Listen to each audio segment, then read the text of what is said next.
नमस्कार। प्रादेशिक समाचार के साथ मैं पूनम किरकिट्टा। पहले मुख्य समाचार।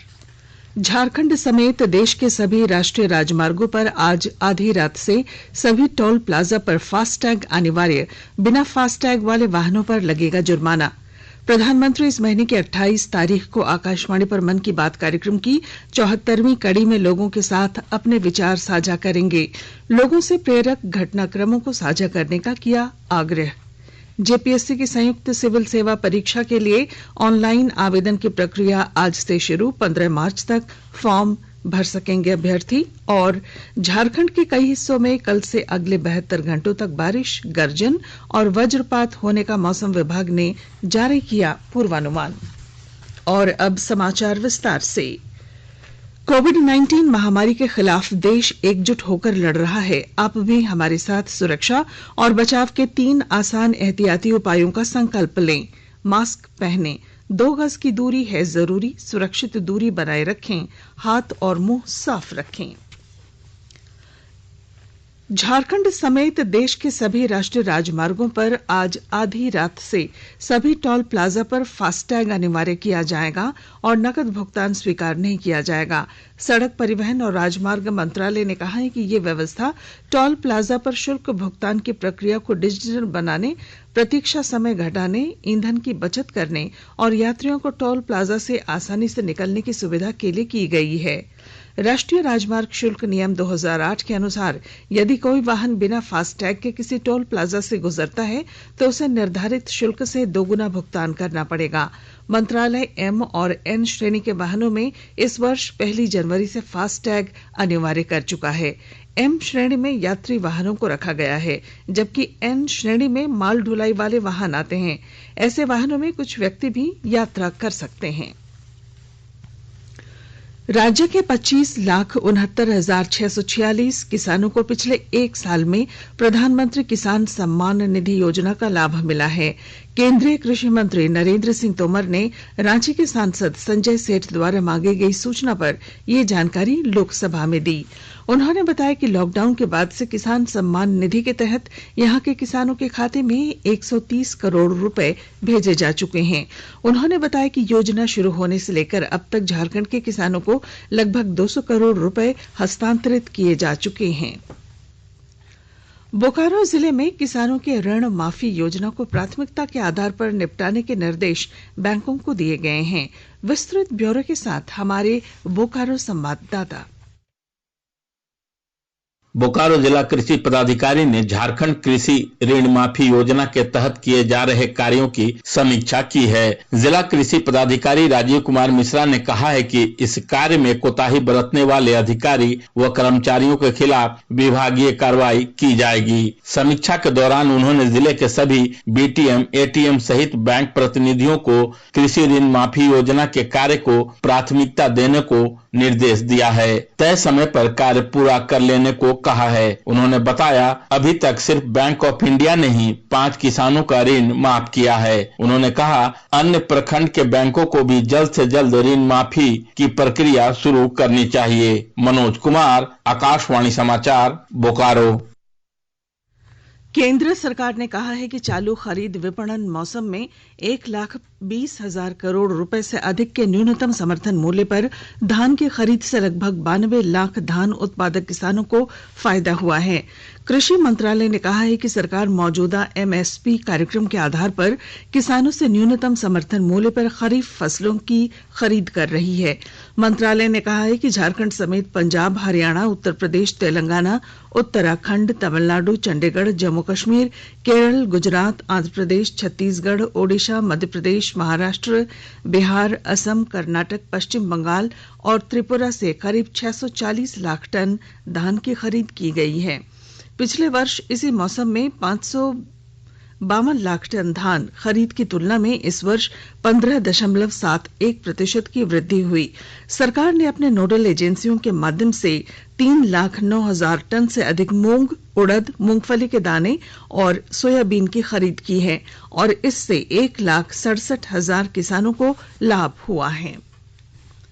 प्रधानमंत्री नरेंद्र मोदी इस महीने की 28 तारीख को आकाशवाणी पर मन की बात कार्यक्रम की 74वीं कड़ी में देश और विदेश में लोगों के साथ अपने विचार साझा करेंगे। एक ट्वीट में श्री मोदी ने लोगों से इसके लिए प्रेरक घटनाक्रमों को साझा करने का आग्रह किया। जनवरी में मन की बात कार्यक्रम में कला, संस्कृति, पर्यटन और कृषि नवाचार से लेकर विविध विषयों में प्रकाश डाला गया था। लोग नमो ऐप या माई जीओवी ओपन फोरम में अपने विचार साझा कर सकते हैं। वे टोल फ्री नंबर 1800-117800 पर भी डायल कर सकते हैं और प्रधानमंत्री के लिए अपना संदेश हिंदी या अंग्रेजी में रिकॉर्ड करा सकते हैं। लोग 1922 पर एक मिस्ड कॉल भी दे सकते हैं और सीधे प्रधानमंत्री को एसएमएस से प्राप्त लिंक पर अपने सुझाव भेज सकते हैं। राज्य सरकार ने लापता सरकारी कर्मियों के आश्रितों को नौकरी देने का निर्णय लिया है। कार्मिक, प्रशासनिक सुधार और राजभाषा विभाग ने इस संबंध में आदेश जारी किया है। इसके तहत जो सरकारी सेवक 7 साल या उससे ज्यादा समय से लापता हैं, उनके मामले में सक्षम न्यायालय से सिविल डेथ घोषित किए जाने का सर्टिफिकेट लेने के 2 साल के अंदर नियुक्ति के लिए आश्रित को आवेदन करना होगा। इसमें अनुकंपा के आधार पर नौकरी नहीं दी जाएगी, बल्कि सरकार आश्रित द्वारा दिए गए आवेदन पर विचार करते हुए रिक्ति के विरुद्ध नौकरी देने का निर्णय लेगी। इस संबंध में सभी आयुक्तों, उपायुक्तों, विभागाध्यक्षों और अन्य अधिकारियों को आवश्यक निर्देश दे दिए गए हैं। घरेलू गैस सिलेंडर की कीमत में लगभग 50 रुपए का इजाफा तेल कंपनियों ने किया है। रांची में 14.2 किलोग्राम नन सब्सिडी गैस की कीमत अब लगभग 826 रुपए होगी। वहीं 19 किलोग्राम वाले व्यावसायिक गैस सिलेंडर के लिए ग्राहकों को लगभग 1641 रुपए देने होंगे। नई कीमतें आज से लागू हो गई हैं। आकाशवाणी के ताजा तरीन समाचारों के लिए आप हमारी वेबसाइट newsonair.com पर लॉग ऑन कर सकते हैं। ताजा समाचार Twitter handle @AIR News Alerts और Facebook page all India radio news पर भी उपलब्ध है। आप प्रादेशिक समाचार एकांश के ट्विटर हैंडल @AIR News_Ranchi और Facebook page AIR News Ranchi के अलावा YouTube channel AIR News Ranchi पर भी हमारे बुलेटिन सुन सकते हैं। प्रादेशिक समाचार आप आकाशवाणी रांची से सुन रहे हैं और अब पेश हैं कोरोना से बचाव के कुछ संदेश।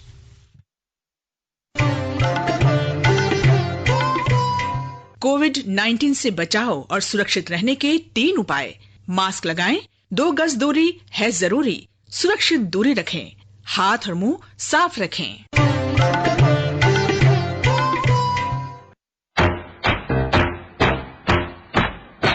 चलो मिलकर एक शुरुआत करें, चलो एक फैसला आज करें। मास्क नहीं तो टोकेंगे, कोरोना को रोकेंगे। चलो एक इरादा करते हैं, चलो कुछ वादा करते हैं।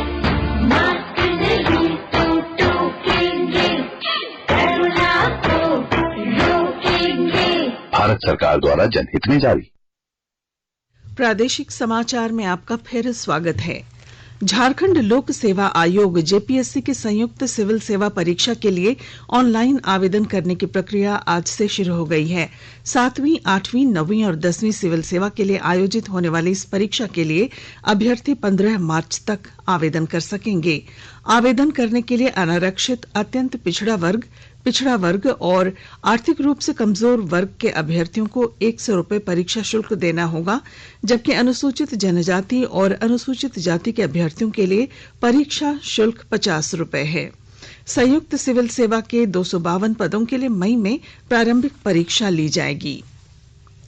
राज्य में कोरोना संक्रमण से स्वस्थ होने की दर 98.7% हो गई है। पिछले 24 घंटों के दौरान पूरे राज्य में कोविड-19 के 33 नए मामले सामने आए, जबकि 24 लोग कोरोना से ठीक भी हुए। इस तरह अब तक कोरोना के कुल 1,19,316 मामले सामने आ चुके हैं, जिनमें 1,17,773 लोग स्वस्थ हो चुके हैं, जबकि 1,082 की मौत हो चुकी है। वहीं सक्रिय मामलों की संख्या 461 है। इधर राज्य में कोविड-19 टीकाकरण अभियान के तहत कल 7,679 स्वास्थ्य कर्मियों और फ्रंट लाइन वर्कर्स को पहला टीका लगा, जबकि 2,334 हेल्थ केयर वर्कर्स को टीके की दूसरी डोज दी जा चुकी है। देश में अब तक 82,85,000 से अधिक लोगों को कोविड का टीका लगाया गया है। स्वास्थ्य मंत्रालय ने बताया कि पिछले 24 घंटों में 21,000 से अधिक लोगों को कोविड के टीके लगाए गए। इस बीच देश में कोविड संक्रमण से ठीक होने वालों की दर 97.29% हो गई है। मंत्रालय ने बताया कि अब तक इस बीमारी से 1 करोड़ 6 लाख से अधिक मरीज स्वस्थ हो चुके हैं।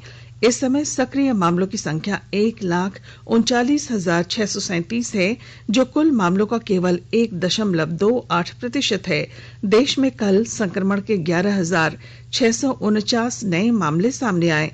कल हुई 90 मौतों को मिलाकर अब तक 1,55,000 लोग इस महामारी का शिकार हो चुके हैं। झारखंड के मेडिकल कॉलेज में पदस्थापित शिक्षकों के अवकाश ग्रहण की उम्र सीमा में 3 साल की बढ़ोतरी का प्रस्ताव स्वास्थ्य विभाग ने तैयार किया है। इस प्रस्ताव के तहत शिक्षकों के अवकाश ग्रहण की उम्र सीमा 67 से बढ़ाकर 70 वर्ष की जानी है। स्वास्थ्य मंत्री बन्ना गुप्ता की सहमति मिलने के बाद इस प्रस्ताव को स्वीकृति के लिए मंत्रिमंडल की बैठक में रखा जाएगा। स्वास्थ्य विभाग ने शिक्षकों की कमी को देखते हुए इनके रिटायरमेंट की उम्र सीमा बढ़ाने का प्रस्ताव बनाया है। गौरतलब है कि राज्य में रिम्स समेत 6 मेडिकल कॉलेज हैं, जबकि 5 नए मेडिकल कॉलेज खोलने की योजना है। इन मेडिकल कॉलेज में शिक्षकों की कमी के कारण पठन पाठन पर असर पड़ रहा है। और अब मौसम। झारखंड के कई हिस्सों में कल से बारिश, गर्जन और वज्रपात होने का पूर्वानुमान मौसम विभाग ने जारी किया है। विभाग के मुताबिक पश्चिमी विक्षोभ के कारण अगले 3 दिनों तक मौसम में ये बदलाव होने के आसार हैं। इस दौरान तापमान में बढ़ोतरी होने की भी संभावना है। राजधानी रांची में अधिकतम तापमान 24 से 30 डिग्री सेल्सियस और न्यूनतम 13 से 15 डिग्री तक रहने की संभावना है। तापमान बढ़ने से ठंड का असर नहीं होगा। अल्पसंख्यक मामलों का मंत्रालय 20 फरवरी से 1 मार्च तक नई दिल्ली के जवाहरलाल नेहरू स्टेडियम में 26वें हुनर हाट का आयोजन कर रहा है। इसमें देश के 31 राज्यों और केंद्र शासित प्रदेशों के 600 से अधिक कारीगर और शिल्पकार भाग लेंगे। इनमें बड़ी संख्या में महिला शिल्पकार भी शामिल होंगी। इस बार के हुनर हाट का विषय वोकल फॉर लोकल है। और अब संक्षिप्त खबरें। सरकार ने जीएसटी नियमों के उल्लंघन मामले में नया एसओपी जारी किया है। इसके तहत बिक्री, रिटर्न और जीएसटीआर एक आवेदन फॉर्म में की जाने वाली हेरफेर के पकड़े जाने पर करदाताओं के रजिस्ट्रेशन को तत्काल निलंबित कर दिए जाएंगे। रांची के मारवाड़ी कॉलेज के सेल्फ फाइनेंस वोकेशनल कोर्स में कार्यरत शिक्षकों और कर्मियों के वेतन में 20% बढ़ोतरी के प्रस्ताव को कॉलेज गवर्निंग बॉडी ने मंजूरी दे दी है। झारखंड समेत पूरे देश में वर्ष 2022 में बाघों की गणना शुरू होगी। इस सिलसिले में केंद्र सरकार 1 मार्च को सभी राज्यों के साथ गणना की तैयारियों को लेकर बैठक करेगी।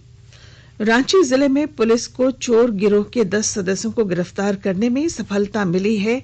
इन चोरों के पास से नकद समेत चोरी के कई सामान बरामद किए गए हैं। खलारी थाना क्षेत्र में चोरी की 13 घटनाओं को इस गिरोह ने अंजाम दिया था। और अब अंत में क्रिकेट। चेन्नई में इंग्लैंड के खिलाफ खेले जा रहे दूसरे टेस्ट मैच के तीसरे दिन भारत ने ताजा समाचार मिलने तक अपनी दूसरी पारी में 6 विकेट पर 200 रन बना लिए हैं। कप्तान विराट कोहली 61 रन और अश्विन 55 रन बनाकर खेल रहे हैं। इससे पहले भारत के लिए रोहित शर्मा ने 26, शुभमन गिल ने 14, चेतेश्वर पुजारा ने 7, ऋषभ पंत ने, अजिंक्य रहाणे ने 10, अक्षर पटेल ने 7 रन बनाए। इंग्लैंड के लिए जैक लिच ने 3 और मोइन अली ने 2 विकेट लिए।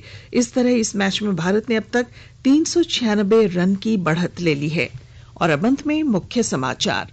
झारखंड समेत देश के सभी राष्ट्रीय राजमार्गों पर आज आधी रात से सभी टोल प्लाजा पर फास्टैग अनिवार्य। बिना फास्टैग वाले वाहनों पर लगेगा जुर्माना। प्रधानमंत्री इस महीने की 28 तारीख को आकाशवाणी पर मन की बात कार्यक्रम की 74वीं कड़ी में लोगों के साथ अपने विचार साझा करेंगे। लोगों से प्रेरक घटनाक्रमों को साझा करने का उन्होंने किया आग्रह। जेपीएससी की संयुक्त सिविल सेवा परीक्षा के लिए ऑनलाइन आवेदन की प्रक्रिया आज से शुरू, 15 मार्च तक फॉर्म भरे जाएंगे। और झारखंड के कई हिस्सों में कल से अगले 72 घंटों के लिए बारिश, गर्जन और वज्रपात होने का मौसम विभाग ने लगाया पूर्वानुमान। और इसके साथ ही आकाशवाणी रांची से प्रादेशिक समाचार का ये बुलेटिन समाप्त हुआ। नमस्कार। घर में रहिए, सुरक्षित रहिए और सुनते रहिए आकाशवाणी।